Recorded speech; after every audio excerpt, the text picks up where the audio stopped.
aš tą naktį nesudėjau akių, galvodamas, ką aš galiu padaryti, nes aš rūpiu.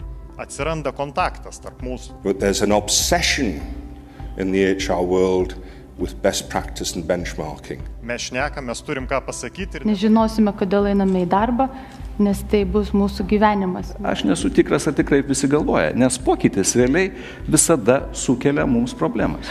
Nelyskim taip giliai. Jeigu taip pasižiūrėt, čia turbūt yra tie žmonės, tos moteris, kurios organizacijose labiausiai rūpinasi kitais. Jeigu mes pasižiūrim į lyderystės tendencijas, jo lyderystė moteriškėja.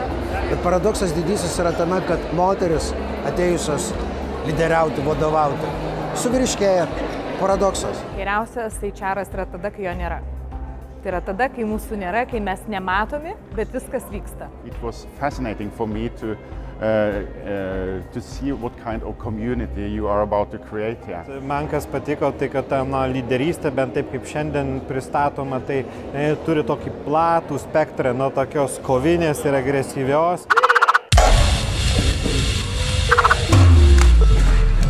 Taigi tokios labiau į save žvelgiančios, savyje ieškančios. Nes visur, kur be pažvelgsit, armijoje, sporte, visur yra personalizacijos.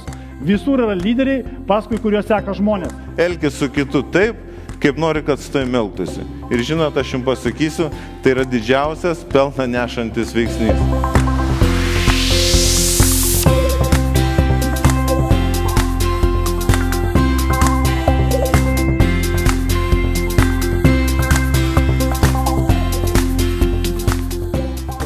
Darosi vis svarbesni ir svarbesni žmogiški ryšiai su įmonė, tarp įmonės darbuotojų ir taip toliau, o žmogiški ryšiai formuojasi tik tai per kontaktą, per supratimą, o supratimas žmonių, kaip sakyt, kadangi tai yra komunikuojančios būtybės tarpe, supratimas vystosi tik tai istorijos pagrindu, storytellingo pagrindu. Ir pasisėmimas nuolatinis žinių, tiek iš pranešėjų, tiek iš kolegų, iš bendraminčių, leidžia tau pačiam augti. Pabandėm nubrėžti karjeros žemėlapį.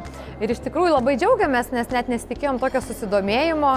Matom, kad įdomu personalistam, ką jie dar gali nuveikti organizacijose ir kokių tam reikia kompetencijų.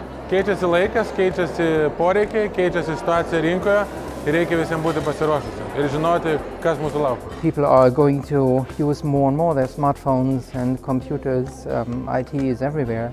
And HR has to move to those tools as well and to use them. 22 pranešėjai per vieną dieną, jie visi su skirtingais pranešimais, su skirtingom mintim.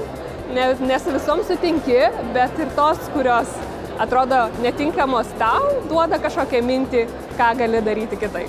Happy endas!